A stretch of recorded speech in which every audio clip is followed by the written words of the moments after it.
Lanjut. Ini ganti Ustaz, ganti Ustaz. Ulangan. Ulangan 14. 8. Yang boleh sholat siapa? Yang boleh sholat siapa? Adalah orang-orang yang tidak makan babi hutan dan daging babi. Karena memang berkuku belah tetapi tidak memamah biak, haram.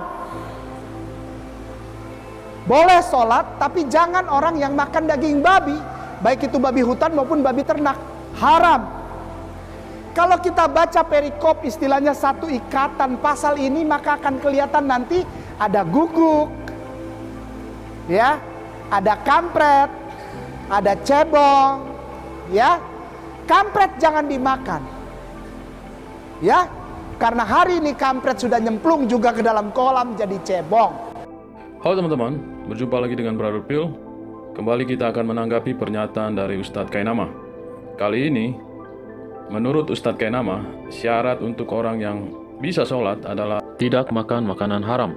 Dia mengambil Ulangan 14 ayat 8, di mana ada tertulis rincian dari binatang yang halal dan haram. Tetapi yang menarik di sini, Ustadz Kainama seperti biasanya, dia tidak mengambil seluruh pasal yang berbicara tentang makanan haram dan halal. Dia cuma mengambil satu ayat yang setuju dengan keyakinannya sekarang. Jika teman-teman menyelidiki satu pasal itu, berbicara tentang makanan halal dan haram, di sana tidak berbicara hanya babi saja. Masih banyak binatang-binatang yang lain juga. Dan Ustadz Kainama justru tidak menyebutkan binatang-binatang yang dimakan oleh saudara-saudara muslim sekarang. Untuk itu mari kita baca Ulangan 14 secara keseluruhan. Ulangan 14, perikopnya binatang haram dan yang tidak haram. Kali ini kita fokus kepada binatang yang haram. Ayat 7, tetapi inilah yang tidak boleh kamu makan dari antara yang pemamah biah atau dari antara yang berbelah dan berselah kukunya, unta, kelinci hutan, dan marmot. Karena semuanya itu memang memamah biah tetapi tidak berkuku belah, haram semua itu bagimu. Babi hutan, babi sama saja, karena memang berkuku belah tetapi tidak memamah biak, haram itu bagimu. Daging binatang-binatang itu janganlah kamu makan dan janganlah kamu terkena bangkainya. Itulah binatang yang berkaki 4 yang haramnya. Kalau yang di air, ayat 9 berbicara tentang binatang yang di air yang boleh dimakan. Inilah yang boleh kamu makan dari segala yang hidup di dalam air, segala yang bersirip dan bersisik, boleh kamu makan. Jadi syaratnya ada 2, bersirip dan bersisik. Kalau binatang berkaki 4 tadi, syaratnya adalah pemamah biah dan berkuku belah. Oke? Harus memenuhi 2 syarat itu, baru bisa dimakan. Tetapi segala yang tidak bersirip atau bersisik, janganlah kamu makan. Haram semuanya itu bagimu. Setiap burung yang tidak haram, boleh kamu makan. Tetapi berikut jangan kamu makan: burung raja wali, ering, janggut, elang laut, elang merah, elang hitam, dan burung dendang menurut jenisnya. Setiap burung gagak menurut jenisnya. Burung unta, burung hantu, camar, dan elang sikap menurut jenisnya. Jadi ada beberapa jenis burung yang tidak boleh dimakan. Oke, teman-teman bisa lihat sendiri di Ulangan 14 ini, binatang haram dan tidak haram.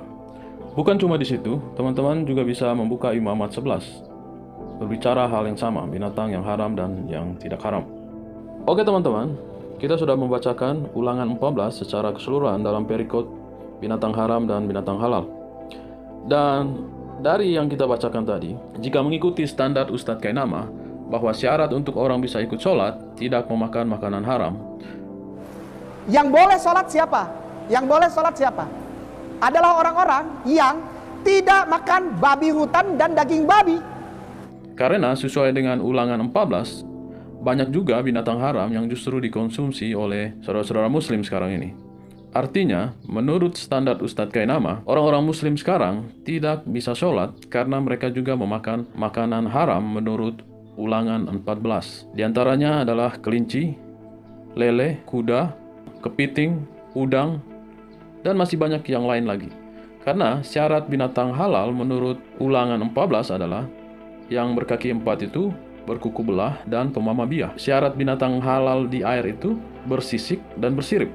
Sementara lele, udang, kepiting, dan binatang-binatang yang lain itu tidak memenuhi dua syarat ini. Begitu juga dengan binatang berkaki 4 di darat, harus berkuku belah dan pemamah biah. Kelinci, dia tidak berkuku belah. Begitu juga dengan kuda, kuda tidak berkuku belah. Unta juga tidak berkuku belah. Justru binatang-binatang haram ini menurut Ulangan 14 dimakan oleh saudara-saudara muslim juga. Artinya, saudara-saudara muslim juga bertentangan dengan Ulangan 14. Dari sini kita bisa melihat bahwa Ustadz Kainama terus-menerus menggunakan ilmu cocokmologinya, di mana dia mengambil beberapa ayat yang mendukung keyakinannya dan ayat-ayat yang lain dia abaikan. Oke teman-teman, demikian sanggahan kita terhadap pernyataan Ustadz Kainama. Biarlah sanggahan ini dapat menambah pengetahuan kita semua. Dan jangan lupa tetap dukung channel Pil Pahit ini, dan kita akan tetap menyangga pernyataan-pernyataan Ustadz Kainama selanjutnya. Tuhan memberkati.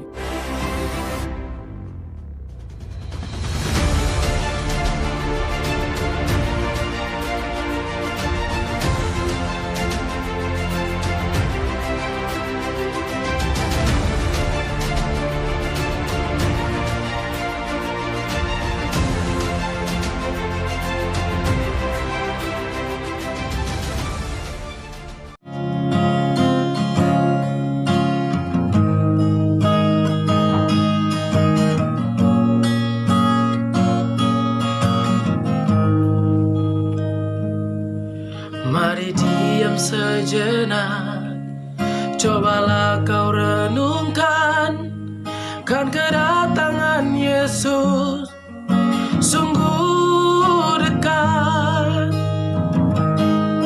Hari-hari berlalu, waktu terus berganti, Dia akan datang segera jemput umatnya. Sedia sambut sang raja,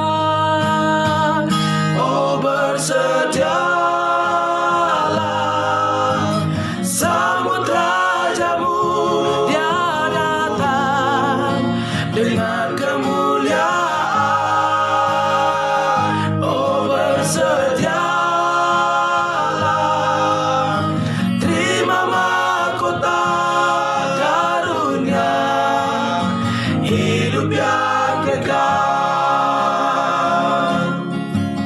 Janganlah kau terlena dengan kesenangan dunia, hingga kau melupakan kedatangannya.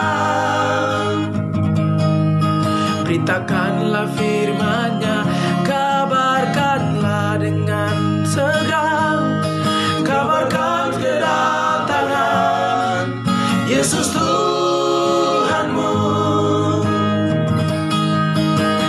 Mari sedia sambut sang raja, oh bersedialah,